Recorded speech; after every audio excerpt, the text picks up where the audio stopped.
Hey folks, it's Frithgar here, how you doing? Welcome back to Farming Simulator 19 here on Ravenport. We are going to carry straight on from where we left off in the last episode, so let's get to it.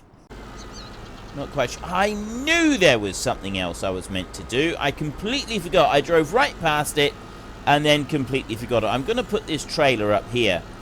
There's all the fertilizer right there that we were going to use for our fertilizer spinner, and we didn't use any of it. Right, you know what? Let's pick it all up with this one.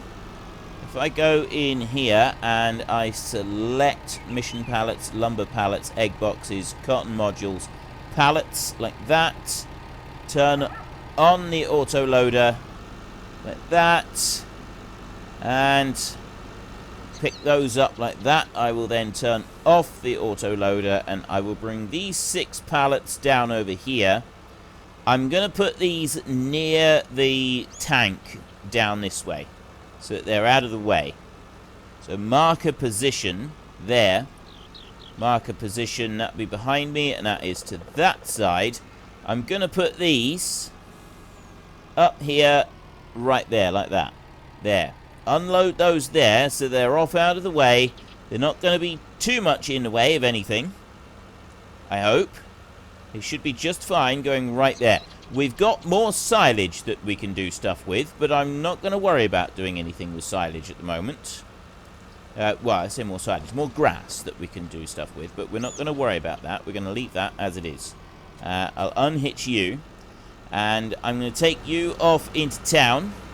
We're going to go and get those trailers. We've also got to drive back the... I was just wondering if I could drive everything back with just the forager, but I won't be able to. I need 2 dollies to be able to do that. And as fun as that would be, I don't think it's what we really ought to be doing at the moment.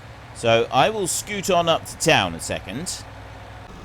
We'll very quickly get the trailers hooked up and in place.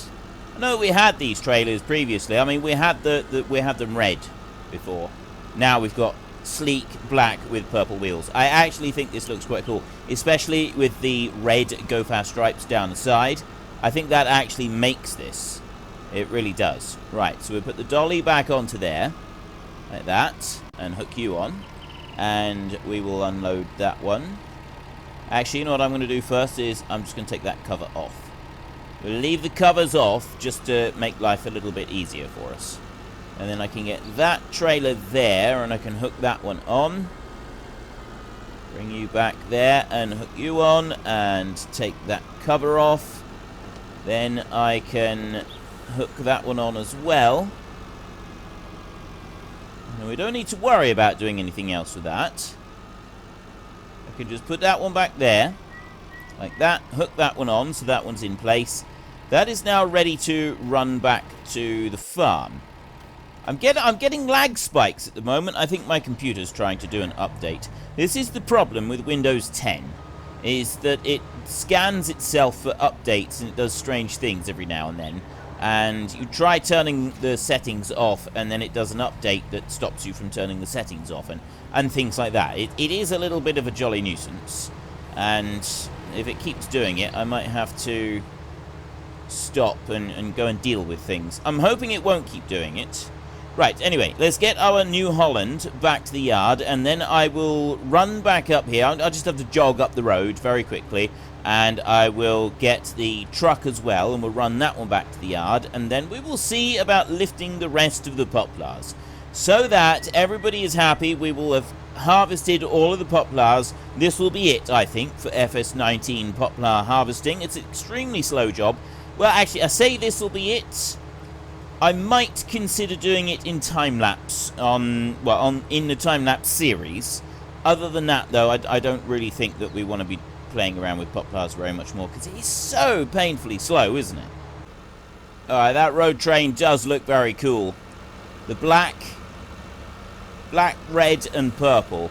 I think that is a really, really awesome combination of road train colours.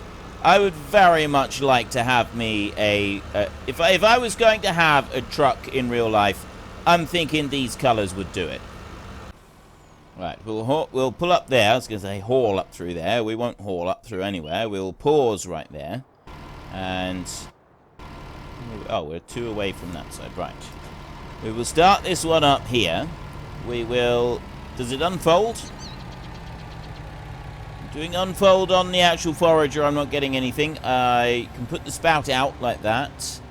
There, and try unfold now. No. The thing I really love about the Krone is the fact that that one does a...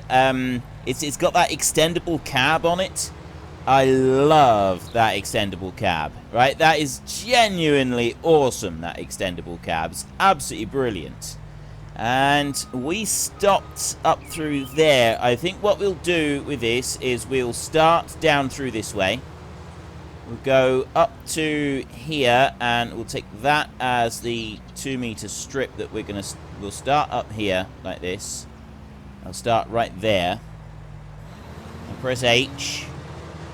And we'll start there, so that one's ready to roll, and then...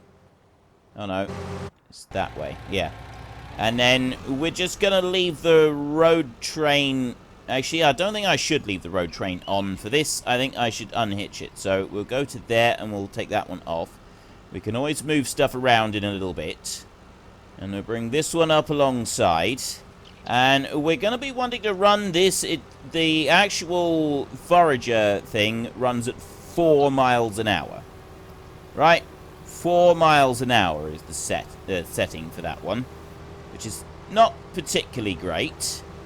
We have got this, like, little short gaps up through here. I'm curious to see how it's going to cope with this. We'll run up to there.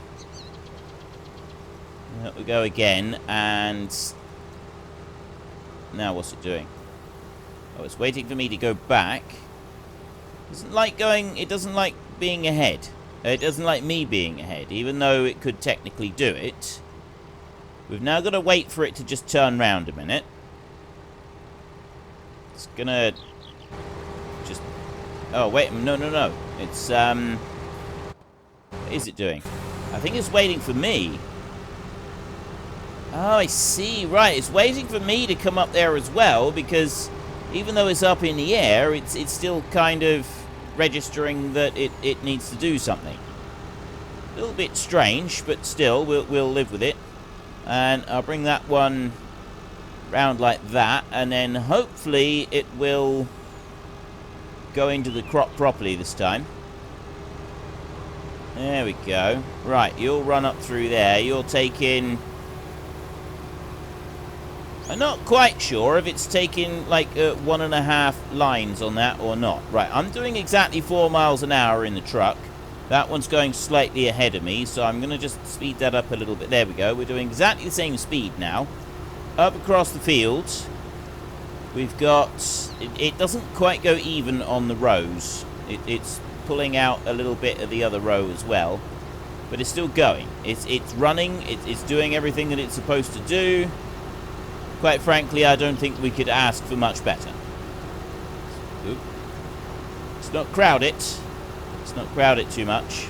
We'll bring that up. Now what are you going to do? Now it's just going to do very, very strange things like this.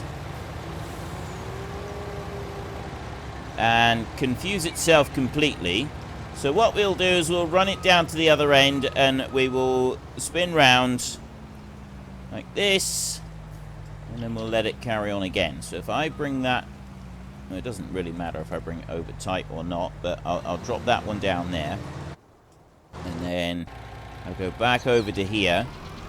See, we haven't picked up very much. We got 2.5 tons of wood chips so far.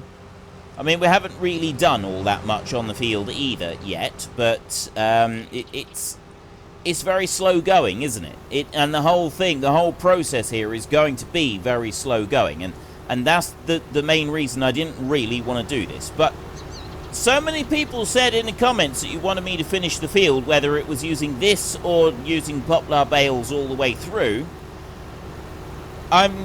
Your wish is my command. You know, I got a very, very strong impression that a lot of you were disappointed when I started off on not doing this. So here we are doing it. It's going to take us a little while to get through this field. There's no denying that whatsoever, but I don't think it's going to be much different doing this or using the poplar baler. They're both pretty slow going, and we've done the poplar baler. We went round the outside a few times. We've got this one here. We've got it. Oops.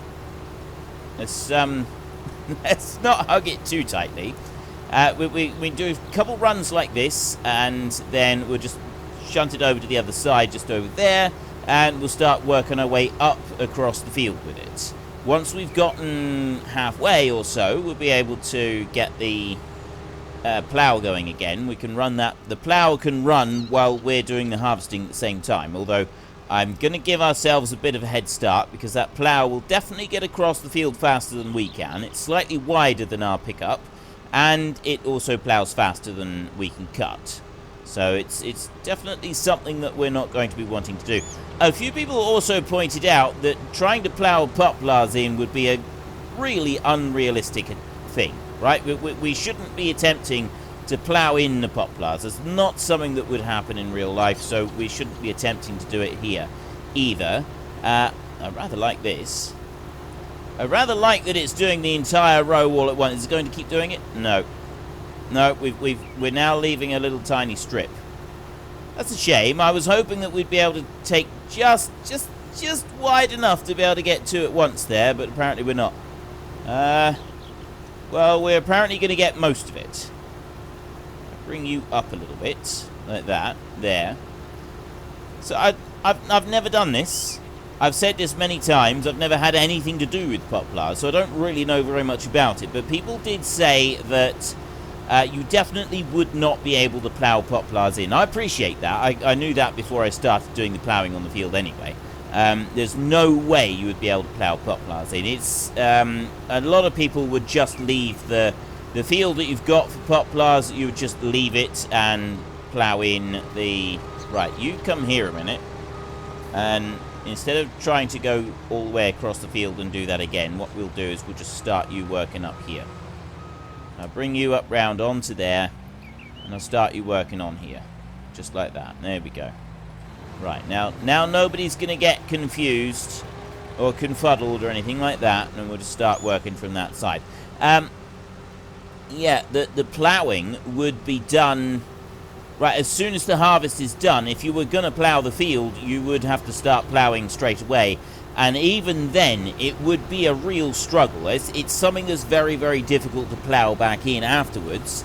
I'm not quite sure how people would go about doing it, because obviously, you know, you're talking about trees, and I think to get to this harvest stage, those trees have been growing there for 5 years. That is quite a considerable root network that you then got put down. And if they leave them so that they sprout up again and do another harvest over them, that root network then becomes solidified, and you've got 10 years worth of crop down there. Well, I'm assuming that you would leave them for another 5 years to do a harvest. It might be that when they sprout out, because they sprout out in multiple points, the next harvest might be ready a bit sooner than 5 years. I genuinely have no idea about it. I need to look up more about this. I haven't been... I always tend to get a subject that I like looking at, and I do a lot of research into it, and it does depend on what sort of mood I'm in, quite a bit. Lately, I've been looking at... because we've had the Extinction Rebellion stuff going on in the UK, where they've been doing protests and stuff in London. I've been looking a lot at... the state. I don't want to talk about it too much, because, you know, it's quite a it's a subject that can evoke some rather strong, passionate feelings amongst some people, and so I try to avoid doing too much to do with real life. But essentially, I've been looking at what's going on in Antarctica and with the permafrosts in the Arctic Circle. And I've been reading up a lot on that and watching YouTube videos about it and seeing different people's arguments from all kinds of different angles and so on. And there are some interesting views out there. Let's just put it like that. I think there are some interesting views out there, many of which don't necessarily coincide with my own. But that's what I've been looking at. But when I'm sort of on the warpath for all things farming related and how they go about doing all kinds of techniques and stuff, I'm going to be looking at poplars a lot more, because it's starting to really interest me. How would you go about ploughing up a poplar field? I mean, seriously, if you've got that and you've left it in the ground and you've done 2 harvests, say, you've got 10 years worth of poplars that have grown in your field, right? 10 years, that is a very, very heavy root network. And I'm looking at this and I'm thinking, a regular plough, you wouldn't be able to do anything with normal plough. Right? If you tried to go through this with a normal plough, you would not be able to do anything. It simply wouldn't happen, would it? Right? You think about this. If you even with it like it is right now, you would struggle to do anything with a plough. A plough would really genuinely, like, you think about how the plough operates. It cuts into the ground, but it's not sharp or anything like that. And then you've got all these roots there. Now, normal roots you probably get away with, but some of these roots are going to start to be fairly substantial. They're going to be catching on the mould boards on the plough, and that's going to be causing you a lot of problems. So what would you do? You can't go through with the subsoiler, because the subsoiler would have exactly the same issues.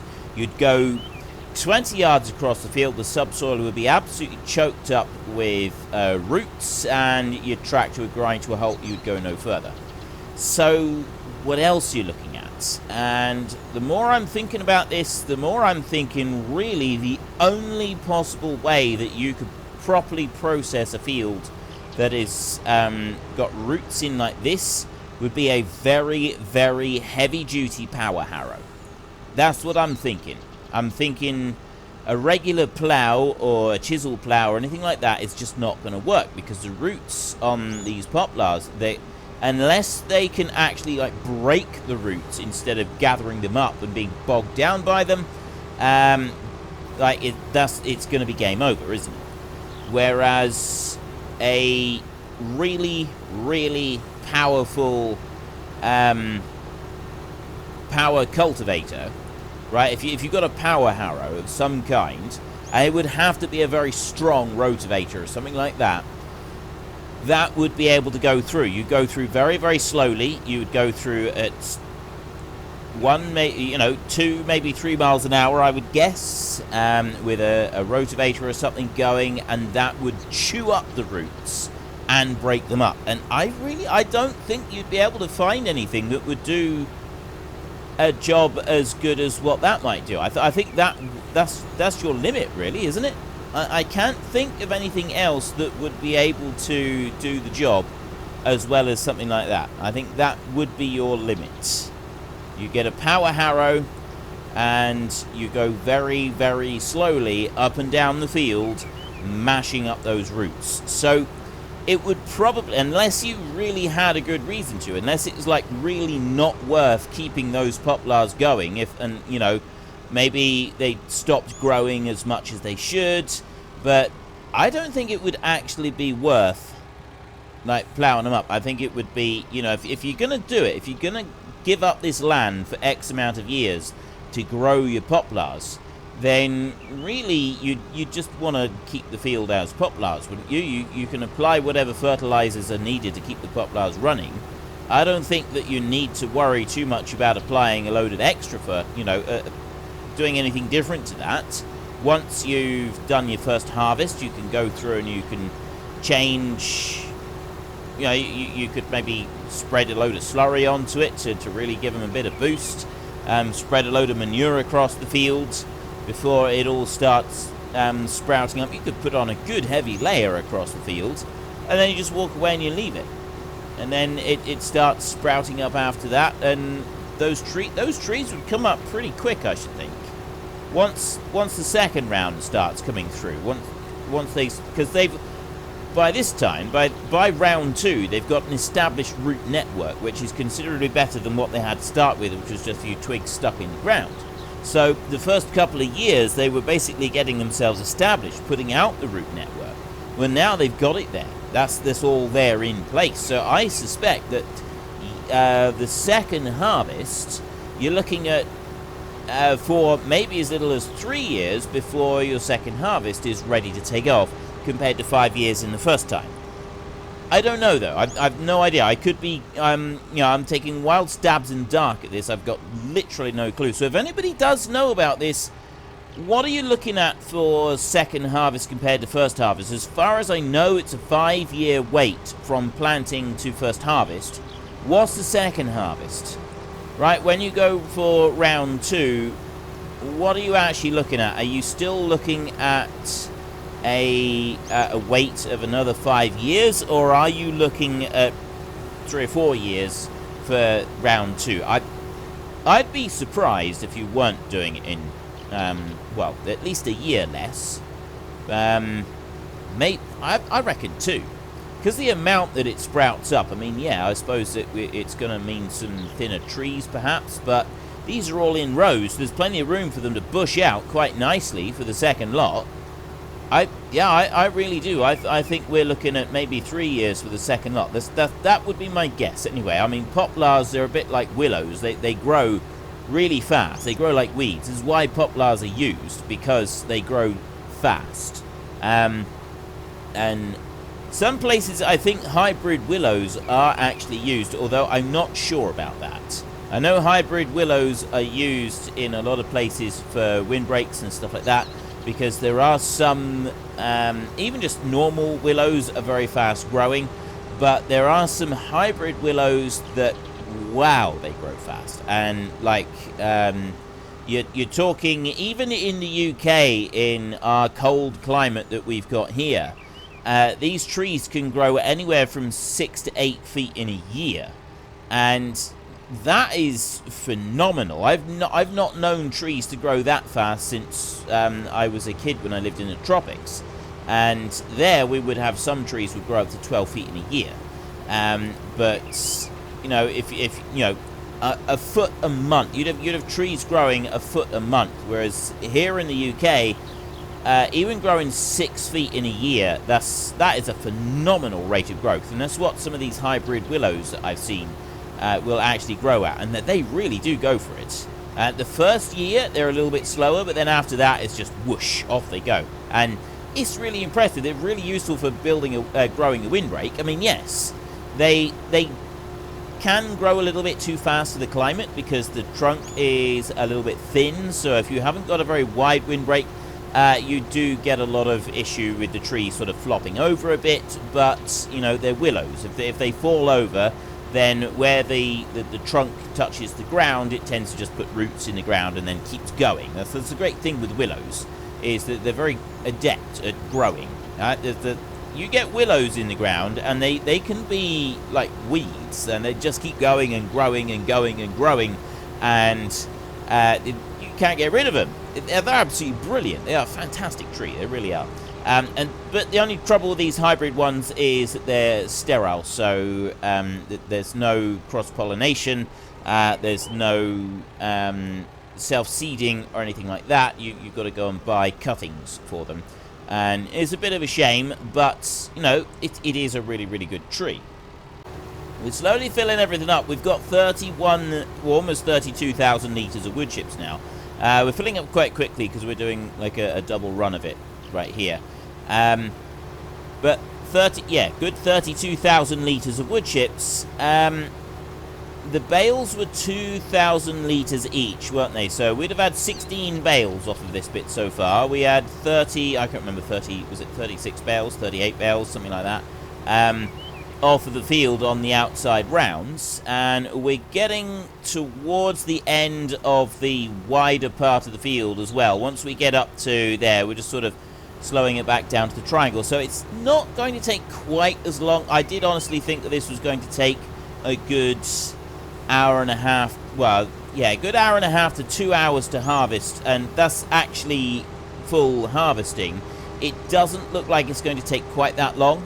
It's still going to take a long time, right? And, you know, I could be wrong on this. We could still end up taking 2 hours to harvest all of this, but I'm thinking that if we fill this trailer up, regardless of what sort of stage we're at with the harvest, once we've filled this trailer up, then we will actually stop. If there's anything left after just doing this one trailer, we will just plow it all in and we'll forget about it, because I don't think it is worth our time and effort doing too much more of it. I really think it would be a mistake to keep too much more of it, and to keep going with it. It's going to get, ultimately it's going to get too dull to watch. It's going to be too uninteresting for me to actually do, and yada yada yada. You get the idea. I'm also wondering when I should start ploughing again, and also, should I start fast forwarding time now, or should I wait? Like, I'm thinking if I start fast forwarding time, it's not going to affect us here. We've already done the fertilizer up the top, so we kind of want to just move. You know what? Let's do it. Let's do it. We'll go to 120. We'll go all the way up to 120 times speed, and we'll fast forward this until the middle of the afternoon. We'll go to 3 o'clock in the afternoon. It's not going to affect anything else. Lease prices on machinery, that's based on real-time hours and not on in-game hours, so it's not going to affect. We're not going to have any effect on that whatsoever by fast forwarding time a little bit. And it also means that we might be able to get going with our fertilizer spreading up there, which I think would be a rather good thing. Give us just a little bit of a break from this for a moment. Let's haul you in round again. And go off again. There we go. Right, we've reached 12 o'clock. 3 o'clock is our target. That's when we're going to stop. We're taking another big wide swath on this.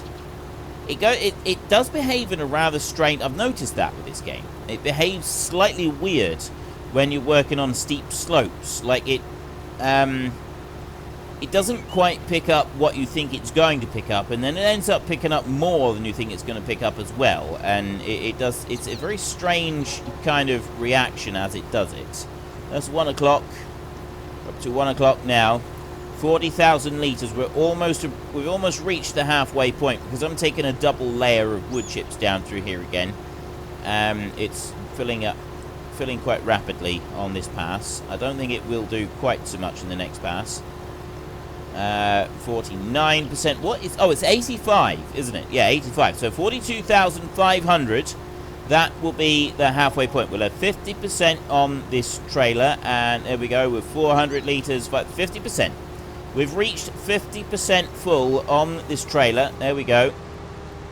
And it's looking pretty good. And I do like that the trailers, the way they fill, they don't just kind of fill with a flat plane. Even in FS17, when they started doing this a lot more, where the trailer would sort of fill more in the place where you were tipping, it still spread it out an awful lot, didn't it? Whereas this...